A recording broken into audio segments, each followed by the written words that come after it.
Bonjour à tous, avec l'aide de Dieu, le Hayom Yom du 17 Tishri, premier jour de Chol HaMoed, donc qui est le troisième jour de la fête de Sukkot. Lorsque le Rabbi a écrit le Hayom Yom en 5704, c'était un jour de Shabbat, donc c'était Shabbat Chol HaMoed Sukkot. Et le Rabbi nous dit qu'à l'entrée du Shabbat, lorsqu'on dit le poème de l'Echadodi, en général on dit Gamberina Uvetsahala, mais là on dit Gambesimcha Uvetsahala.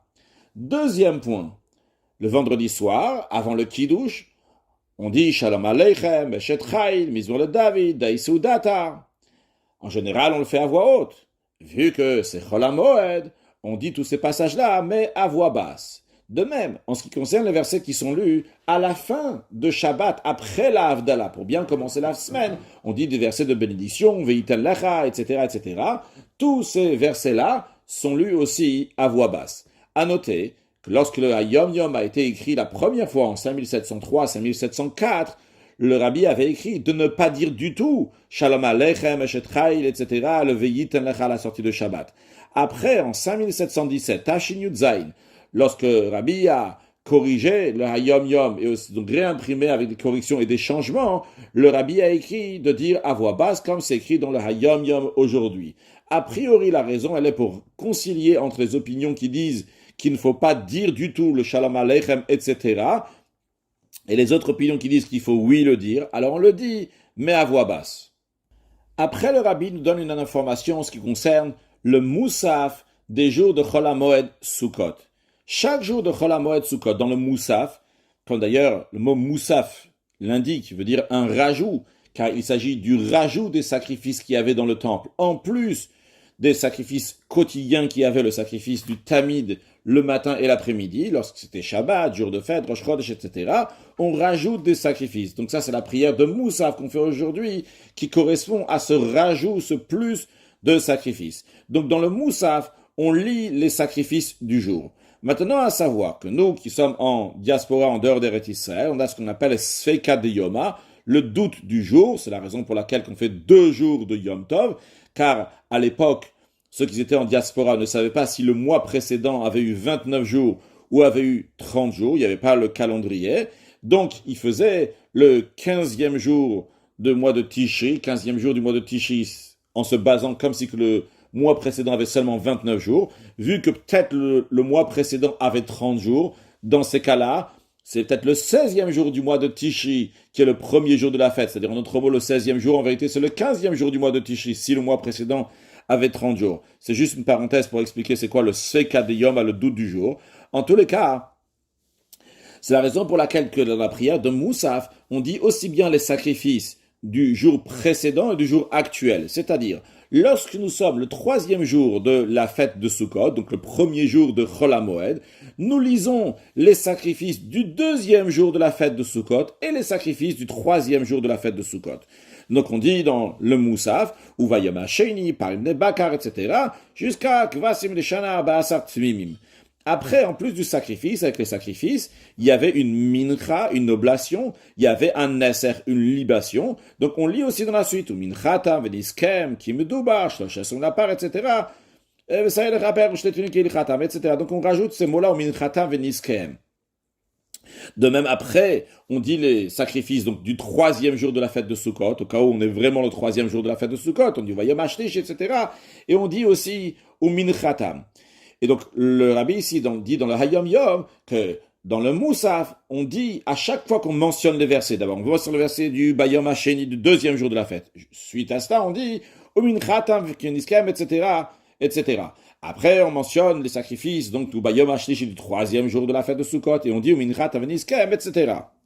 La raison pourquoi le Rabbi souligne ça, c'est parce que dans les Sidurim, il y avait écrit après les sacrifices de Bayom HaSheni, après la première phrase des sacrifices, il y avait écrit juste le mot Umin Khatam, qu'en vérité fait en référence qu'il faut dire Umin Khatam, Veniskem, etc., etc., etc.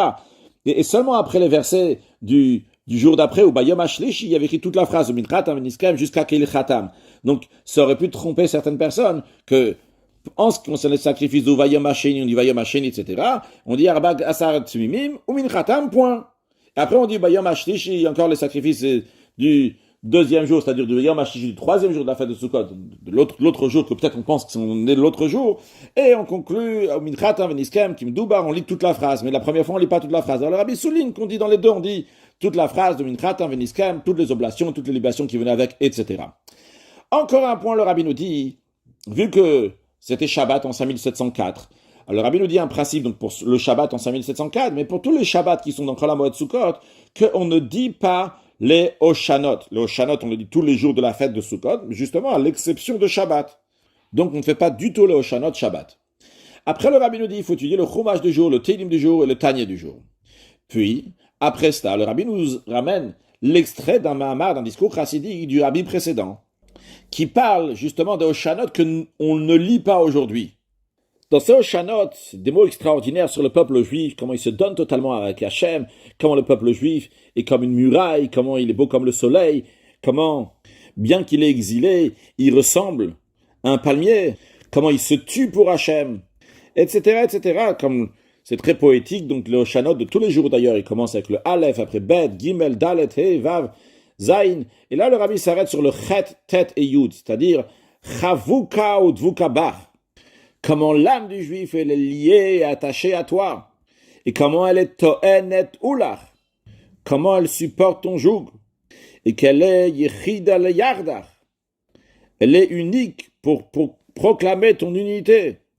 Alors le rabbi précédent explique comme ça, que par le travail des épreuves que la neshama, que le juif il a, par cela se dévoile le yichida shebenefesh, le yichida le yardach, cette unité, elle est unique, le plus haut niveau de la neshama, parce qu'il y a nefesh, ruach, neshama, chay, yichida, yichida, c'est le niveau de la neshama qui est entièrement attaché avec Akadosh Baruch Hu. Alors, comment ça commence? Tout d'abord, on nous dit, c'est chavuka udvuka bar, par le fait que l'âme, elle est liée, elle est attachée à toi, elle est attachée à la divinité. Par cela, elle est to'enet ulach, par cela, ça s'exprime pas juste un sentiment, elle est attachée avec Akadosh Baruch Hu, ça s'exprime même dans le concret, elle est to'enet ulach, elle supporte ton joug, ça passe à accomplir le Torah, mitzvot, le Kabbalah, avec recevoir le joug d'Hachem, avec le Sirud Nevesh, avec le don de soi. Et par cela se dévoile le Yechida, le Yardar, par cela se dévoile le niveau de la Neshama qui s'appelle Yechida, qui est là pour unir Hachem, c'est-à-dire que ça se dévoile donc ce très haut niveau. Et grâce à ce dévoilement, la Yechida de l'âme animale se transforme en divinité elle aussi, même que c'est de l'âme animale. En quoi ça s'exprime? Ça s'exprime dans la fermeté pour accomplir Torah, mitzvot, avec une vitalité très forte intérieure, avec un sentiment d'un grand plaisir et d'un grand profit dans le service de Dieu. Et ça arrive à tel stade que tous les sujets du monde, ils deviennent égaux, qu'il n'y a pas de différence entre le oui et le non, entre le positif et le négatif, le faire ou le pas faire, tout est équivalent. Car à ce niveau-là, on a perdu le goût et le plaisir pour les sujets matériels. Chag Sameach, Mashiach now!